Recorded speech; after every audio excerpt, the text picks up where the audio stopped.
What would you do if you looked up and saw a house-sized light floating silently over your neighborhood, and then the United States military told the entire world that you simply imagined it? On the morning of April 17th, 1966, two sheriff deputies, Dale Spar and Wilbur Barney Neff, chased a UFO from Portage County, Ohio, for 86 miles all the way into Pennsylvania.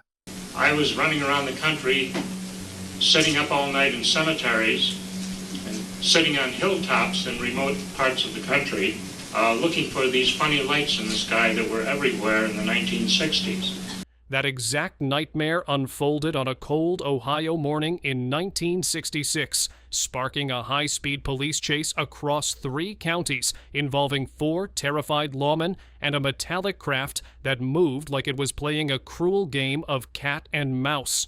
For decades, the Pentagon buried the truth behind a wall of laughter and official ridicule, destroying careers and lives just to keep the rest of us looking down at our feet instead of up at the stars.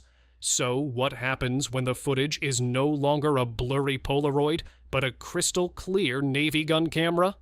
Why are we only now being told that these mysterious objects are a legitimate national security concern? Join us today as we uncover the haunting Ohio chase that the government tried to erase, and the shocking Pentagon reversal that finally changes everything. You ever look up at the night sky and see something that just doesn't belong? Not a plane with its predictable blinking lights. Not a satellite making its slow, steady crawl across the stars. Something else. Something that moves like it forgot gravity was a thing.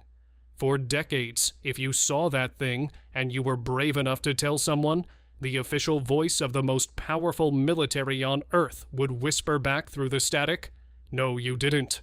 They'd tell you it was swamp gas, a weather balloon, a trick of the tired mind. And if you were a police officer in Ohio in 1966, they would not just dismiss your story. They would take your reputation, your career, your family, and your sanity, and they would set fire to all of it just to make sure the rest of us kept looking down. But something has cracked in that iron wall of denial.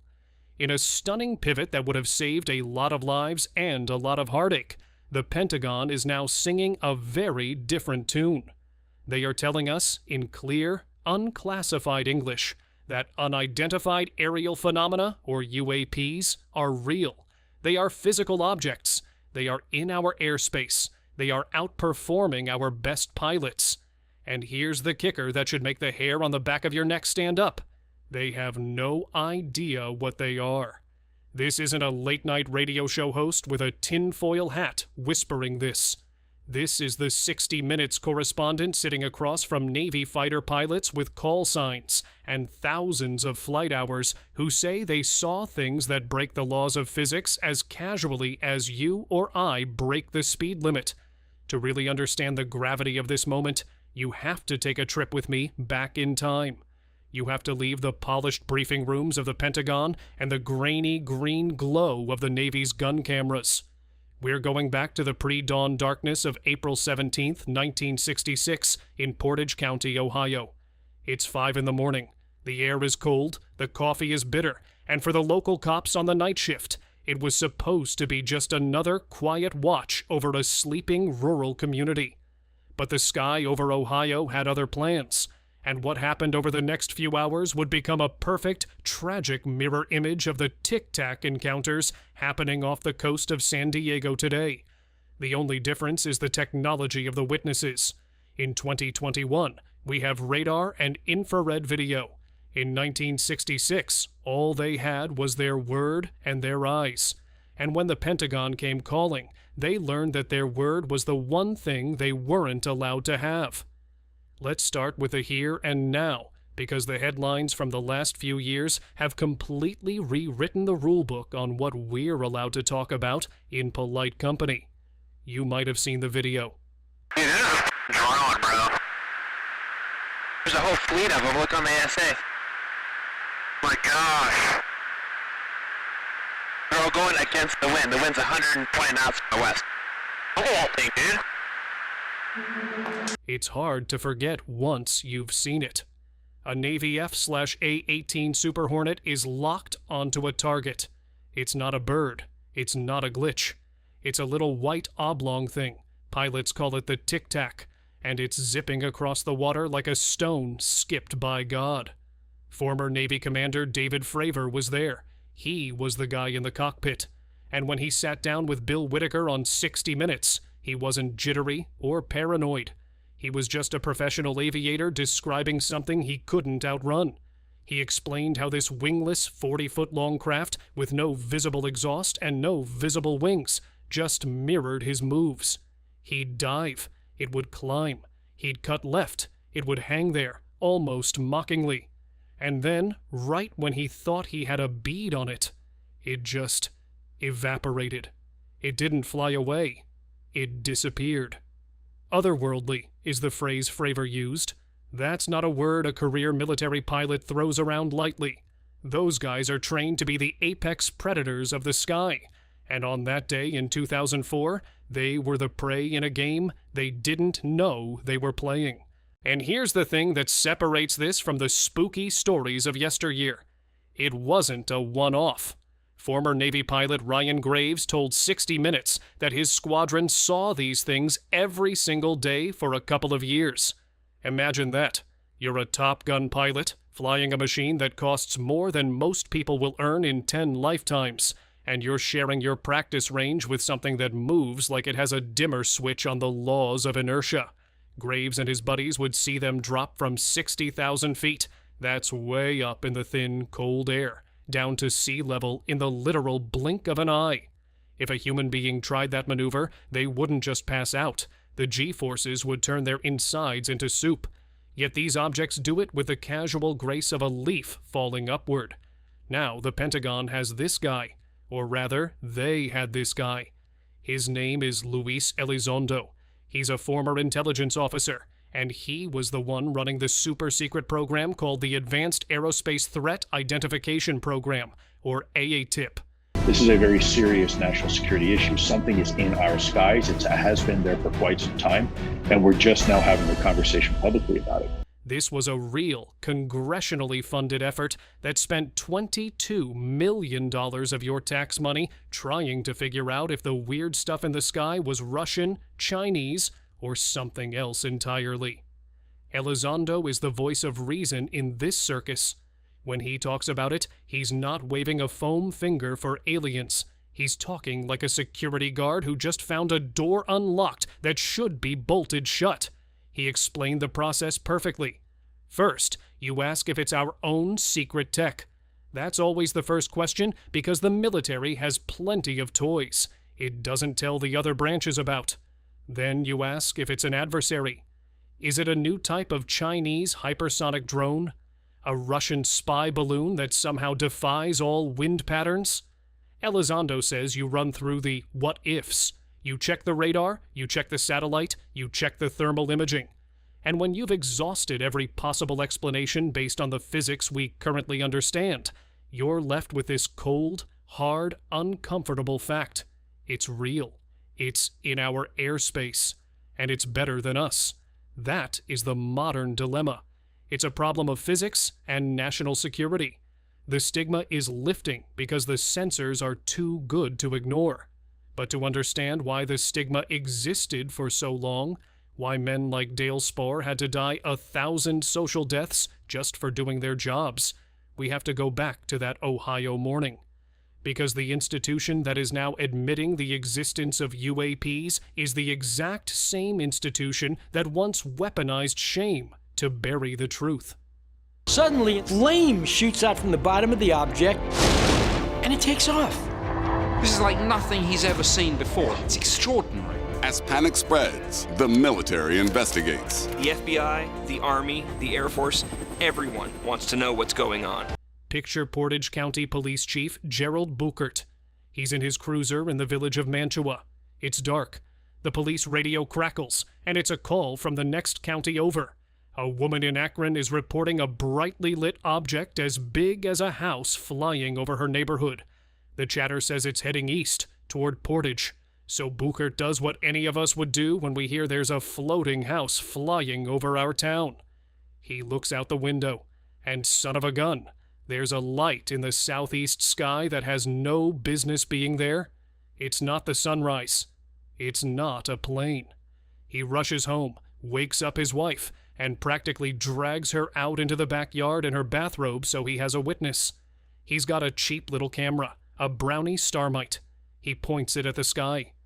What he sees is a saucer with a dome on top, and underneath it, a solid funnel of light beaming down to the ground like a searchlight from heaven. He clicks the shutter 3 times before it drifts off.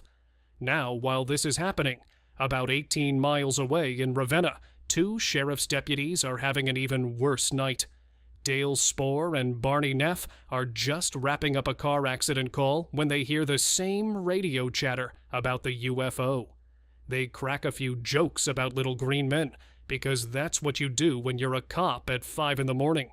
But then, on their way back to the office, they spot a weird car abandoned by the side of the road. It's a rusty 1950 white Ford, and the inside is packed with strange radio gear. Painted on the side is a triangle with a lightning bolt and the words, 7 steps to hell. Okay, that's weird enough to get your attention. But before they can even process the satanic roadside attraction, they hear a sound. It's a deep, electrical humming, like a transformer just before it blows. They turn around, and rising from behind a tree line is a saucer-shaped craft, about 50 feet long, hovering just 100 feet off the deck. The light coming off the bottom of this thing is so bright, so painfully white-blue, that it makes Deputy Spohr's eyes water. Spohr, a former Air Force gunner who had seen a lot in his life, found his body literally frozen. He had to stare at his own foot and mentally command it to move, just to prove he wasn't paralyzed. That's not excitement. That's primal, reptilian brain fear. And then, the chase begins. This is where the story stops being a simple sighting and turns into a piece of American folklore that Steven Spielberg would later use as inspiration for Close Encounters of the Third Kind. The object starts moving, and the deputies do what cops do. They pursue. They are flying down rural roads at speeds close to 100 miles an hour, and the thing is just staying ahead of them. But here's the detail that chills me to the bone every time I hear it. The object was cooperating with the chase. Whenever Spohr made a wrong turn, the saucer would circle back and wait for them. Whenever they had to slow down for a stop sign or a residential street, the craft would ease off the gas and wait for them to catch up. It was acting like it wanted to be seen. It was hurting them. They radio in to dispatch that the light is so bright they don't even need to use their headlights. They follow this thing across the Ohio border into Pennsylvania, joined by Officer Wayne Houston from East Palestine, and eventually a Pennsylvania cop named Frank Panzanella. 4 armed law enforcement officers from different towns, all seeing the exact same metallic antenna-fitted craft leading them on an 86-mile parade. It ended near Conway, Pennsylvania, not because they caught it, but because their cruiser was running out of gas. As they stood at the service station, looking up with their jaws on the floor, they heard the radio crackle with news that fighter jets had been scrambled. They saw the vapor trails in the early morning sky as the jets closed in from the west. And just as the interceptors got close, the saucer decided the game was over. It didn't flee. It didn't try to outmaneuver them. It just shot straight up, accelerating like it was pulled by a wire into infinity, and vanished. Game over. This should have been the biggest story of the year. 4 cops, hundreds of civilian calls, a cross-state chase. But this was 1966, and the Pentagon had a man named Major Hector Quintanilla running Project Blue Book at Wright-Patterson Air Force Base. And let me tell you about Quintanilla, because this guy is the villain of our story. He hated his job. He was assigned to UFO investigation as punishment for defying a superior. He had no patience for people who, in his words, had ceased to live in our real world. When Chief Buchert dutifully sent his photo negative to the Air Force, Quintanilla looked at the image of a saucer hovering over a police cruiser and called it a processing defect. When he called Deputy Spohr on the phone, his opening line dripped with condescending sarcasm. "So, tell me about this mirage you saw." And then he issued the official report that would detonate the lives of everyone involved. What did 4 police officers chase for 86 miles? The planet Venus. Just Venus. A bright dot in the sky that somehow caused them to speed through 3 counties and stop at a gas station. And the fighter jets? Never happened. You didn't see what you saw. That was the official Pentagon-sanctioned verdict. And the public ate it up, because it's easier to laugh at a country bumpkin cop than to question the authority of the United States Air Force. The fallout was swift, and it was brutal. Chief Buchert, a respected police chief, became a paranoid recluse who nearly resigned because he thought everyone was staring at him and laughing. Deputy Barney Neff went into hiding. His wife told reporters he was in a state of shock, and he told her, "If that thing landed in my backyard, I wouldn't tell a soul." Officer Wayne Houston quit law enforcement entirely, moved west, and changed his name just to escape the ridicule. But it was Dale Spohr who paid the heaviest price. He was the only one who refused to lie. He stood by his story. He even saw the thing again a few months later, driving alone on the interstate. This time, he didn't chase it. He parked the car, lit a cigarette, and stared at the floorboard for 15 minutes, refusing to look up. He knew what it was. He also knew what seeing it again would cost him. 4 months after that, a reporter found him living in a cheap motel. He had lost his wife. He had lost his home. He had lost his job. He had lost 40 pounds and was surviving on a bowl of cereal and a sandwich a day. His words from that final, heartbreaking interview are a tombstone for the era of official denial. He said, "I have become a freak. I'm so damn lonely. Look at me, 34 years old, and what do I have? Nothing. To everyone, I'm just Dale Spohr, the nut who chased a flying saucer."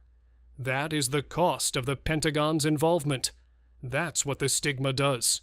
It doesn't just hide a phenomenon, it buries people alive. And the worst part? The Air Force had a consultant, an astronomy professor from Ohio State named Dr. J. Allen Hynek, who might have believed them. Hynek was a scientist who took the data seriously. But Quintanilla, terrified that Hynek would find the Portage County case too compelling to dismiss, simply never told him about it. He cut the scientist out of the loop to protect the lie. Hynek, as you may know, went on to become the father of serious UFO research, and his classification system, Close Encounters of the First, Second, and Third Kind, became the title of a little movie you might have seen. And in that movie, right at the start, there's a scene of police officers in a rural town, lights flashing, chasing lights in the sky. It was an homage, a quiet cinematic apology to the men of Portage County who the Pentagon tried to erase. So where does that leave us today? The Pentagon is now telling us what Dale Spohr knew in his bones back in 1966. These things are real. They are flying in our airspace, and we don't know what they are. The only thing that's changed is the burden of proof. Dale Spohr had his eyes and his word. David Fravor has radar lock, infrared video, and a squadron of witnesses with security clearances. The Pentagon can't call an infrared sensor a processing defect. They can't tell a room full of senators that 100 Navy pilots chased the planet Venus around the coast of California. We should be glad the conversation is finally happening. We should be grateful that the stigma is breaking, so that pilots like Ryan Graves can report what they see without worrying about being turned into a national punchline. But as we listen to these new, sobering reports from the government, let's not forget the human wreckage left in the wake of the cover-up. Let's not forget the lonely police chief in Mantua, the deputy eating a sandwich alone in a motel room, or the officer who changed his name just to find a moment's peace. They saw it. They chased it. And for their trouble, The very institution sworn to protect this country from all enemies, foreign and domestic, decided that the easiest enemy to defeat was a small-town cop with a good memory and a cheap camera. If you enjoyed this deep dive into the strange and unexplained, do me a favor and smash that like button and drop a comment below. I want to know, if you saw something in the sky you couldn't explain, would you tell a soul, or would you keep it locked away like Deputy Spore? Don't forget to subscribe and ring that bell so you never miss another mystery. Thanks for watching, and keep your eyes on the skies, just maybe not over Portage County.